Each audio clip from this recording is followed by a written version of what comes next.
Momen Game of the Year atau GOTY semakin dekat nih. Dan karena harusnya ini video upload hari Kamis, jadi ya sudahlah nggak diupload sama sekali. Intinya sih aku mau ngomongin kira-kira game apa yang akan bakalan masuk ke nominasi tertinggi dari rangkaian The Game Awards nanti, yaitu Game of the Year. List ini akan berpedoman ke tahun lalu dengan 6 kandidat. Dan ini adalah pure dari aku mewakili Emoge Media. Ya agak tebak-tebakan lah gitu. Tapi ya nggak asal aja, tapi juga aku ngasih opini pribadi kira-kira apa aja yang bakal masuk dari sekian banyaknya game bagus di 2023 ini. Seperti biasa, kalau kalian tertarik bisa cek sosial media kita di @emoge_media hanya 2 yang ada di Facebook, Instagram, dan juga Twitter. Kita biasanya update tiap hari berita dari industri video game internasional maupun lokal-lokalan aja. Kalau suka dengan video ini jangan lupa juga bagi jempolnya buat tombol like. Nah, tanpa was lagi, inilah 6 emoji list untuk nominasi GOTY di The Game Awards 2023. Sebelum mengawali list, semua yang ada di list ini meskipun masuknya adalah opini pribadiku sendiri, tapi aku nggak asal milih. Aku juga pertimbangkan beberapa hal yang kira-kira beneran jadi patokan dari juri official yang ada di The Game Awards. Kayak misalnya skor dari Metacritic dan juga OpenCritics yang ada di angka 85 ke atas atau mungkin 90-an. Kemudian ya tentu kalau ngomongin kata of the year atau tahun ini. Oke, untuk mengawali list kali ini di nomor 6 ada Final Fantasy XVI. Final Fantasy XVI ada di skor 87 untuk Metacritic dan 88 untuk OpenCritics. Dari segi inovasi, aku menganggap kalau Final Fantasy XVI jadi series yang jadi inovasi dari series JRPG legendarisnya sendiri. Mulai dari bagaimana Final Fantasy XVI menjadi game di seriesnya dengan rating dewasa dan menghadirkan tema dan penulisan yang gak asal tempel rating dewasa. Setiap babak yang dihadirkan terasa baru tapi tetap lekat dengan DNA Final Fantasy. Terlebih lagi, ini mengambil inspirasi besar dari Final Fantasy 1 klasik. Kalau ngomongin soal mechanical atau yang teknis-teknis, aku tahu kalau seri ini jadi yang paling kontroversial dengan semakin hilangnya turn-based combat dengan battle yang mirip dengan DMC atau Devil May Cry. Cuman ya, ayolah, icon battle di sini adalah yang terbaik dari segala series Final Fantasy atau mungkin aku bisa berani bilang dari seluruh game yang rilis pada 2023 ini.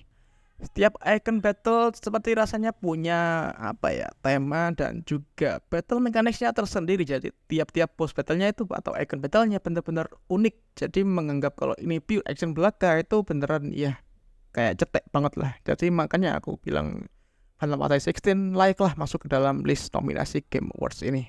Their very own icon with their own hands.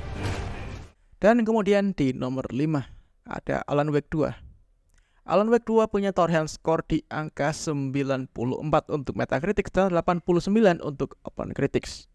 Aku bisa aja masukin Resident Evil 4 atau Dead Space Remake, tapi aku coba nggak masukin game remake di list pada kali ini, jadi beneran game-game baru, beneran game fresh.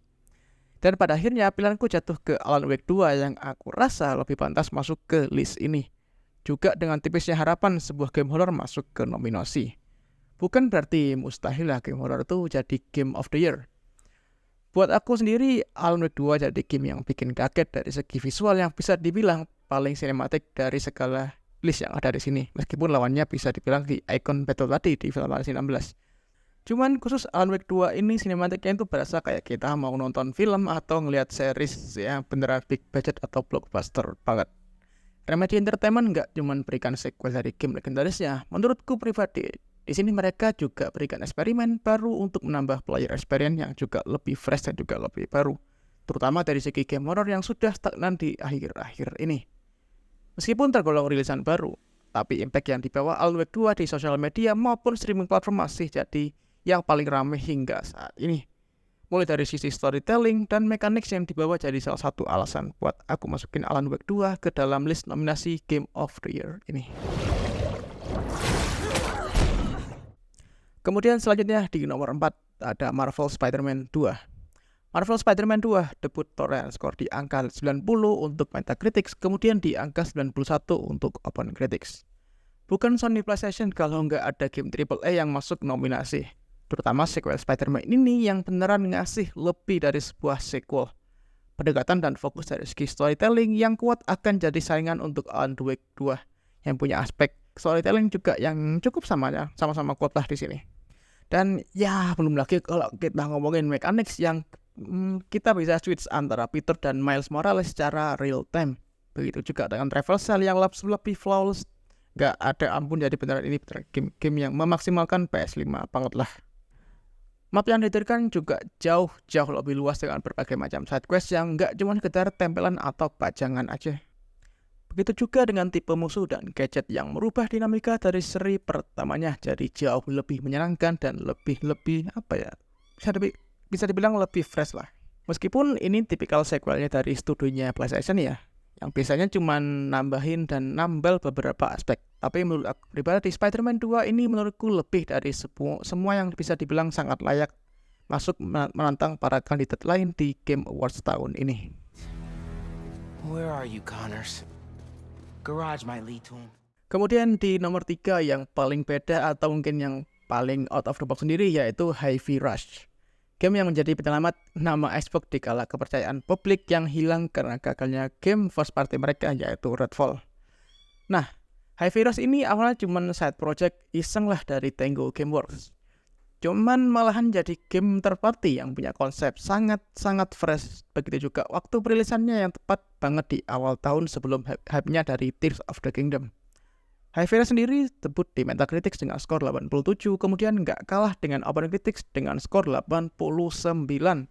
Terlebih lagi, yang buat menarik dari Hi-Fi Rush yaitu membawa battle mechanics action dengan sentuhan rhythm game yang ternyata juga asik, nggak terlalu hardcore maupun nggak terlalu casual.